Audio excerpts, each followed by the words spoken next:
Interesting weekend it was in Sky Bet League 2. Now, on the betting show on Thursday, I said, not ironically, that I thought Notts County against Colchester was one of the most interesting matches of the EFL season so far. You had a Notts team in really good form for an extended period of time, challenging at the top of League 2 against a Colchester United side who have exploded in the last month or so, certainly in terms of results, but also some very, very impressive underlying numbers and a lot of very exciting young attackers who look particularly good on the break. So, George, when those two met in Notts, what happened? Colchester won 3-1. Ooh, 5 wins out of 7, is it? I am falling a little bit in love with the Cowleys Colchester because yes, it's just very fun. They've just got a lot of fun players in their team, and setbacks don't really seem to bother them that much. And they've gone away from home. You know, I went to Colchester as part of the Sky Bet EFL Building Foundations fund work that we do. And I spoke to Danny, and it was when the form was getting better, and he said, he mitigated it by saying, we're a very young team, so we're going to have moments where we're very good, but with the young side, you're going to expect the things to kind of sometimes be a bit poorer. Since then, they've gone to Walsall and beaten them 2-0, and then they've gone to Notts County and beaten them 3-1. Seems to me, Danny, like you just got a very good team in your hands here. I wouldn't worry about the dips. Kane Vincent-Young put through his own net after a kind of ricochet within 7 minutes or so. Colchester were like, yeah, we don't care, that's fine. A brilliant finish from Harry Anderson after Keller had come out to make a tackle on Samson Tavid. The ball fell to Anderson 30 yards out from goal, like an open goal, but he still had to get the ball up and down in time, and did so really well. And then another setback. Captain Tom Flanagan went off injured after 21 minutes. Yeah, don't worry about it. We'll be absolutely fine. Rob Hunt came on, and Colchester then dominated proceedings after that. And Bick with a nicely taken finish to make it 2-1. Tucker went close, forcing a very good save out of Keller Roos. And then Will Goodwin, who's had injury issues after his loan move from Oxford, came off the bench, scored what was unbelievably clearly an offside goal that was miles offside. He looked at the liner didn't flag. He went off and celebrated in the corner with the away fans going crazy, and then the linesman flagged, which I think was probably quite frustrating for everyone involved. But it didn't matter because Goodwin was there to finish off a move really late in the game. Roos probably should have done better with going underneath him. Macy made a couple of saves at key moments in the game too. It wasn't like Notts County went without their own attacking threat. Certainly at 1-1 they had opportunities to take the lead but weren't able to take them. So this is, I guess, similar in a way to the Walsall blueprint, where it wasn't a case of Colchester just being a relentless attacking side and creating loads of chances. They were clinical when they got them, and they were able to create some good chances. They're probably going to concede more goals than they are at the moment, but either way, a lot of players who are very fun to watch, and a team who are very much on the up. Yeah, Walsall, one of the only two teams in the top 7 to start the day that won, just back on top of League 2 in what is just a big old game of musical chairs, isn't it, really, at the top of League 2, where the team that reaches the top then doesn't win for 3 games and someone else gets there and then regrets it and slides back down. And it's Walsall currently at the top. They beat Harrogate by 2-0. It was only 1 win in 5 before this, so an important result for them. And a pretty special goal from Daniel Canu, who it was knocked in behind and he managed to get there first as Anthony O'Connor dove in. Great speed shown by young Daniel. He knocked it past O'Connor. Then I think it was Burrell comes across. Canu on his right foot does a really smart little turn inside, and Burrell just about gets back. So Canu dummies back the other way, goes outside, finishes through Burrell into the corner. Really good take, great goal. And Walsall from that point, relatively comfortable. The second goal from a set piece. Priestley Farquharson with a really special moment for him. 15 months injured. Starts, scores, the old cliche, like a new signing. That is absolutely the case with someone who's been out for 15 months. And it's a good win for Walsall. I listened to Simon Weaver's post-match, and I must say, I've never ever heard a manager whose team have picked up 7 points from 13 league games sound so relaxed about it. And I suppose when you've been in charge for however long he has, over a decade, when your dad's the chairman, and when you've probably seen it all before at this level, Harrogate have had long runs without wins, and they've always managed to keep their head above water. And there's lots to be worried about. Let's be honest. The results are reflective of pretty poor performances, some uncertainty defensively, and the attacks really dried up. But Weaver doesn't seem that bothered. And I think on balance, I love it. Like, I listen to a lot of manager interviews, and invariably I listen to the ones where, like, I think the manager might be really under pressure, might say something particularly interesting or illuminating. And so I listened to quite a lot of interviews this weekend of managers who just lost, and they all sounded like it was the end of the world and that, possibly the end of everything. And Weaver's just really relaxed about it. And he's like, yeah, Walsall have got a really big team. Their budget allows them to buy really big players. And so, like, we kind of struggle with that. But they're just really good and they've won. And, they'll probably be in League One next season. So we don't need to worry too much about it. I'll be interested to see how this shakes out. But yeah, good day for Walsall. Lovely goal from the number 9. Set-piece goal. Classic Saddlers. Classic Saddlers. Ali, you would know. You spent some time at Walsall recently. Yeah, I did. I spent a day there as part of the work that we're doing with the Sky Bet EFL Building Foundations Fund. So I went up to Walsall one midweek a couple of weeks ago, and I joined in with / observed the Back on Your Feet program. And this is a bit different to some of the others that we've been to, that we've spoken about. I mean, across the filming that we're doing across the country, across a huge breadth of EFL clubs and their club charities and community foundations, we are understanding the breadth of the offering and how many different ways they're impacting the lives of people in the local area. So the Back on Your Feet program that Walsall do is an employability program, and it's not something I'd really come across before. But being honest, the job market in the Walsall area is not easy at all, and they do help different age cohorts. But the day that I went to was specifically for 18 to 24-year-olds, and look, like a lot of these things, one of the ways that they like to get people through the door is with a football session, because football's really fun.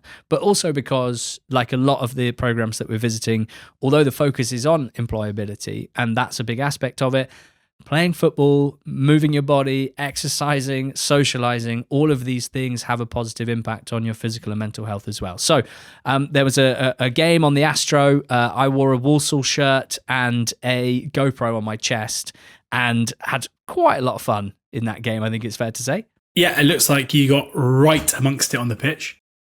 Well, I did, and I can't quite work out whether that was because I'm a born competitor or because with the GoPro on your chest, I was thinking to myself, well, it's not going to be good footage if I just stand in goal for the whole game, is it? So right in the mix.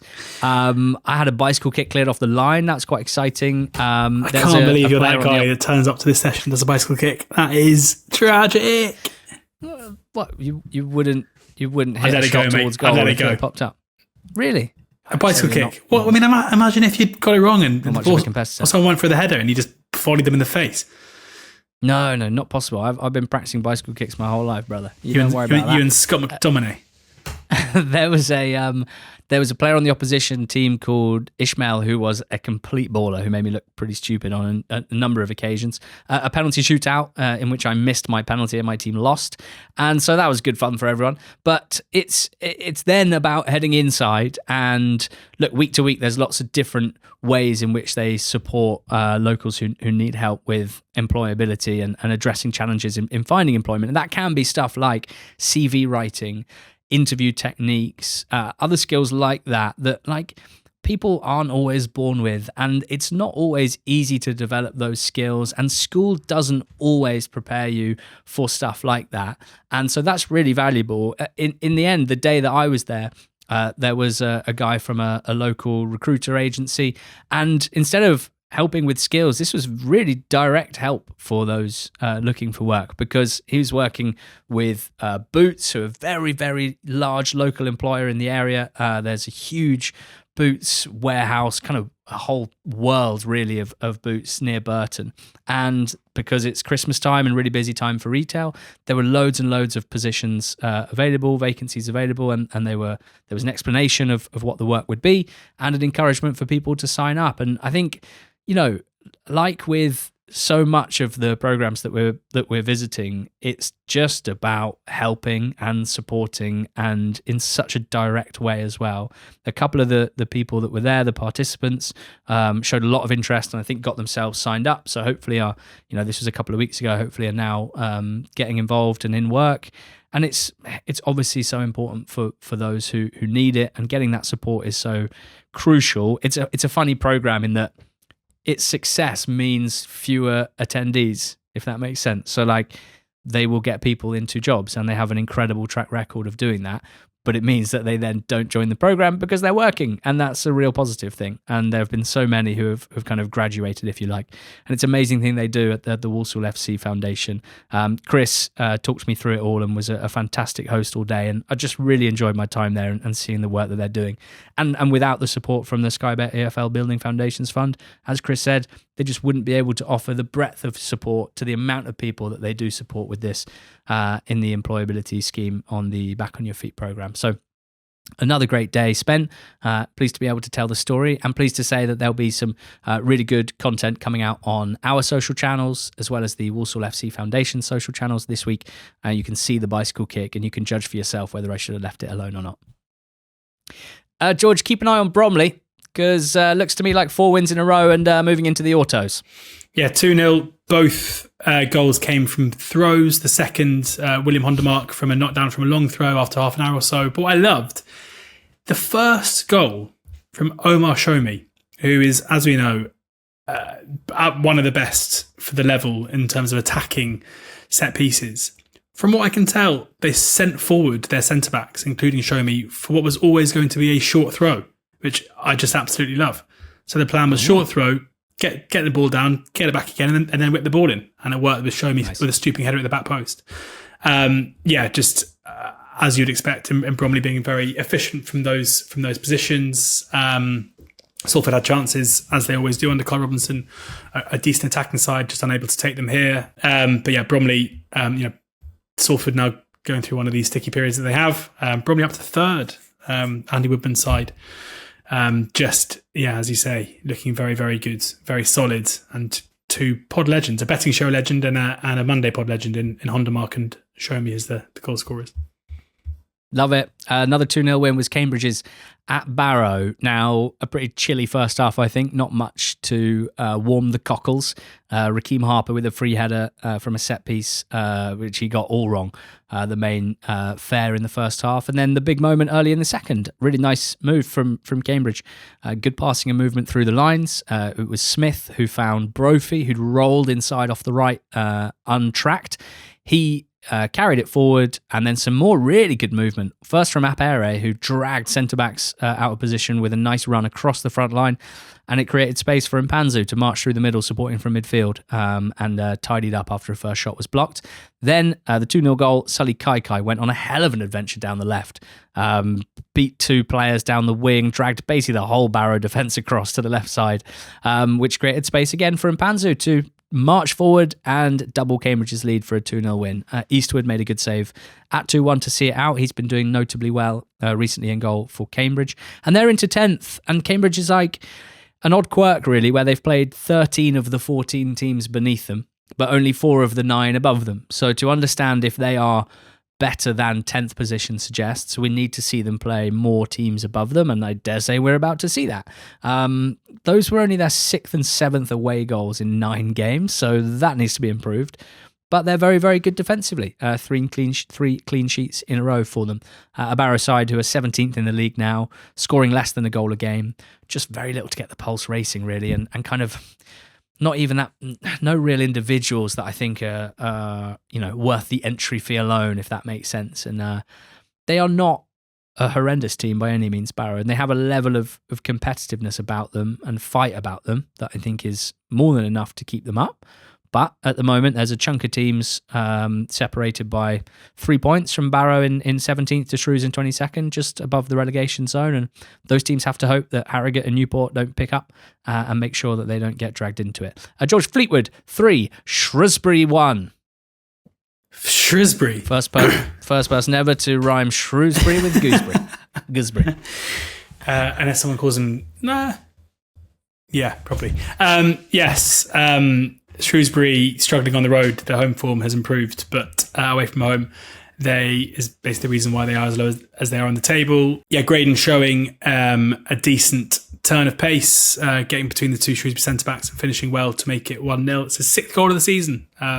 Fleetwood, their issue in the last couple of seasons has been struggling in front of goal. Will Davis was their goal scorer to start the campaign, but Graydon now showing what he's capable of. Scully missed a decent opportunity later on in the first half, a really good chance actually, that he was presented with, that he just fired wide. And then a McCann shot was deflected into the roof of the net early in the second half before Virtue, with a nice finish into the far corner, made it 3-1. James Bolton sent off for a bizarre moment where he kind of grappled with the Shrewsbury player, and then was adjudged to maybe headbutt him. It was one of those where he kind of moved his face against the other guy's face, and that seemed to be enough for him to be sent off. Maybe headbutt. Well, the old like face on face, whatever that is. Ishmael Kabia scored for Shrews, but again, Shrewsbury's away form just really quite poor, and that is going to be their issue. Obviously, Appleton's done pretty well to improve them at home, but currently 22nd, just 1 point ahead of Harrogate, and still in severe trouble. Fleetwood with a good performance, the kind of performance that'll probably have me thinking they're quite a good team again. And Oldham beat Newport by 3-0. Wasn't quite happening for Oldham in the first half, so double sub at half-time. Fondop and Drummond on. Worked a charm. Went nice and direct, put Newport under pressure, and as a story of their season, they just couldn't quite handle it. Across, a header pushed away, and Josh Hawkes finishing off. He scored 2 in this game, his best performance so far since joining Oldham in the summer, the former Tranmere player, like so many of them are under Mickey Mellon. Quigley scored the second, and Oldham getting a solid home win. I mean, it's a story of Newport's season. By no means terrible, not embarrassing by any means, just not quite good enough. And Christian Fuchs is the man tasked with changing things around. Christian Fuchs, the new Newport County head coach. Pretty lively appointment this from Hugh Jenkins, who is completely uninterested in his own PR, it seems, because the fans are not particularly happy that this is the manager that they've turned to save them from relegation to non-league, which is where they're going if they don't improve. Fuchs has been Dean Smith's one of his assistant coaches at Charlotte FC and MLS the last couple of years. He's obviously very popular from his playing career and had a hell of a career, not just that Leicester season where they won the title, but a really interesting career and played under some interesting managers like Thomas Tuchel, Ralph Rangnick, of course, Christian Ranieri, and now has a big job on his hands turning things around at Newport County. George, Cheltenham 1, Bristol Rovers 0. What have Bristol Rovers done? Because this was another game where they've had chances, they haven't really conceded too much, but they just cannot find a way to score a goal. And Cheltenham only had 4 shots in the whole game, but they converted one of them, and that was enough, with Jonathan Tompkinson with a finish at the far post from a corner. But Bristol Rovers basically made all the running in the first half, just unable to find a way to put the ball in the back of the net. Still kind of, with Cheltenham, this is obviously a big win for them off the back of a couple of defeats. The results in the PPG under Steve Cottrell are obviously very strong, but I would definitely say there have been some cause for concern in the last few performances, and this was no different to that, even though it's obviously a very important 3 points. But for Bristol Rovers, we've spoken about them a lot in the last few weeks. We spoke about their squad last week. In the predicament that they were in, to go away from home against Accrington and Cheltenham and come away with no points is just horrific, really. Basically inviting a couple of the teams beneath them to one go past them and one of them get closer to them. And now the fixtures look really tough. Notts County at home, then Barnet away, Swindon at home, Crewe away, Bromley at home. Like, if you're Darryl Clark and you're looking at the fixture list as to where your next points are going to come from, it was these 2 games, and they've come away with nothing. So, yeah, really, really worrying times for Gas, given the way things are going right now. 5 draws in League Two, some of them pretty nutty. Crewe 3, Chesterfield 3 was a ridiculous game of attack versus not much defence. The first 2 Chesterfield goals that saw them 2-0 up were counterattacks from Crewe's own dangerous attacks, which kind of set the tone. Berry with a deflected strike and then bonus scoring as well. His goal scoring form improving, which is a real bonus for Paul Cook. But Crewe kept at it, and why wouldn't they? They would have been encouraged by how the game started, even if they were 2-0 down. Won a penalty, scored by Tezgel, and then Aegis, who'd missed a 1-on-1 in the first half, scored a back post header after some class play from Tezgel down the right-hand side. Poor set-piece clearance from Crewe set up Dylan Markanday to win the day. No, Connolly with a lovely leap near post flick on into the far corner from a Sanders corner for 3-3. Tezgel with a decent chance at the end, which he blazed over. He's very involved, Tezgel, and some of what he's doing isn't coming off, but I think each time I watch him, he seems to be improving. He's had a month's worth of minutes, easy for you to say. And to me, he looks like finally we're starting to see why Tezgel's been so highly rated at youth level. And I think there's probably going to be a really strong, if I had to predict that someone might win EFL Young Player of the Month for January, for example, I think Emre Tezgel is an option for that. Swindon 2, Grimsby 2, bit of a weird game really. It was 2-0 to Swindon after 13 minutes. Ollie Palmer heading home a long throw, and then nice finish from Billy Bowden, and maybe just sit on that for the rest of the first half, Swindon. No, 2-2 by half-time. Zinedine Green crashing the 6-yard box, as is his wont, and Kilkenny giving away a penalty scored by Danny Rose. And the second half, not a huge amount happened. Two good sides, I still believe, but just not grinding out results at the moment. Swindon only 7 points in their last 6, and Grimsby only 5 points in their last 6. So because they're both sort of quite technical types for the level, there is the old school part of me, as I am getting a bit old, thinking like, are they going to winter well? Is it like pitches start getting a bit boggier and teams like Grimsby and Swindon find it tougher than they did in the first few months of the season? I don't know if I really believe that, but I'm at least thinking it, and we'll see. George, Tranmere 2, MK 2? Yeah, Tranmere taking the lead, a 2-goal lead pretty early in this one, with a player that I'm just so intrigued in Charlie Whittaker, with 2 really nice finishes. The first, just inside 10 minutes, a nice finish into the bottom right-hand corner. And then a bizarre goal where it was kind of it was so just, if you could picture a goal that you wouldn't expect a Paul Warne side to concede, this is it.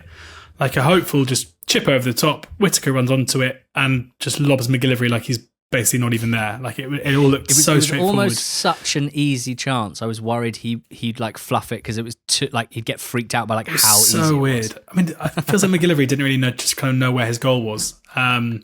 Bizarre. MK came back into the game in the second half after a pretty toothless first half. They got their rewards with a decent finish from Mellish, actually a really nice finish from the edge of the box.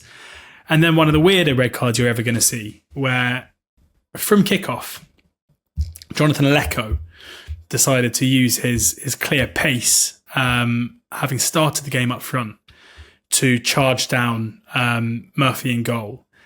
And it's just a bizarre moment where Nathan Smith, sees him doing this and decides that he's just going to trot into the line between Lecco and Murphy. And Lecco doesn't deviate at all, but instead basically charges him down, like makes a very deliberate effort to bulldoze Smith. And Smith goes down in a heap. We know that he's a bit of a master of the dark arts anyway. He's holding his nose. I don't really see how his nose is going to be involved in this. But it's ribs. It's like it's midriff. I think that it's going to be coming into it unless he just fell flat on his face. But Lecco gets shown a second yellow. Is it a foul? Like if you are running at the ball, like totally straight in a straight line, dead at the ball, and someone moves into your path deliberately, aren't they the ones who are like obstructing you, who are basically playing the man? And yeah, obviously it's a deliberate action, but like what else is he supposed to do? Just dodge him or like run into him and hurt himself? Like he's the one running at pace. So I would say no foul. Yeah. Like a foul against Smith, if anything. Obstruction. But the referee saw it differently. Let me know what you think, because I feel like quite often with these things, I say something about refereeing decisions that I think is obvious, and everyone tells me I'm incredibly wrong. But even down to 10 men. Very funny. whatever It the was. case. It And was. I think we should all get behind that. It was something you don't often see, I would say. Seek it out and let me know what you think somehow. Kane Thompson-Summers came off the bench with 50 minutes to go and was really lively. Scored a really well-taken goal to make it 2-2. It was a bit of a live wire when he came on. And it was MK who had the best chance to win the game despite having 10 men, but were unable to take it. Gilby firing over the bar with a decent opportunity. So, it was frustration for Tranmere to squander the 2-goal lead. Joseph went close late on as well. It was well saved. For MK, you've got to take a point when you go away from home, and you're 2-0 down. Probably came into this game expecting better or expecting more, missing a few key players as well, which would have made a big impact. Mendes Lang being one of them, Hepburn Murphy being another. But good to see Aaron Collins coming off the bench. We'll hope to see more of him in the coming weeks. Crawley 1, Accrington 1, windy, rainy, messy. Sinclair's shot hit Heath and went in for 1-0. Shimanga finished smartly in a crowded box for 1-1. Fair amount of openings for both sides in keeping with the way that they both play, but a 1-1 draw. Gillingham 1, Barnet 1. Shelton putting Barnet 1-0 up after a good, strong start at Gills, but Bradley Dack happened. First, clearing one off the line when Barnet would have otherwise gone 2-0 up, but there was the peroxide hair of Bradley Dack clearing it. And there he was, stepping over a free kick 25 yards out and hitting an absolute beauty of a trajectory. Curl, whip, height, dip, top corner. No chance for the Barnet keeper. 1-1, I'd say from that point, neither really did enough to win it. Gills came on relatively strong in the second half, but Barnet saw it out. They definitely sort of fell off a little bit, Barnet, in the second half after a good first. And I think Barnet at the moment are perfecting the look like the best team in the league for like 45 minutes of most games, but then not winning them. I think it's 5 draws in a row. For Gills, 1 win in 8 in the league and winless in their last 5 at home. That needs to improve as well. A fantastic weekend in Sky Bet League 2. Thanks for listening to the pod this week. Hopefully you're enjoying it. We're about to start a pretty insane period. There's like 10 game weeks in the next 6 weeks. We got Christmas on the horizon. Just stick with us. We're going to do our best as ever to cover it with as much depth, detail, passion as we always do. Next Monday is the FSA Awards, for which we are nominated for the Fan Media of the Year Award, which gives us a good boost, and you do too, with your kind ears and with any 5-star reviews that you leave us on Spotify. So thank you, and go well.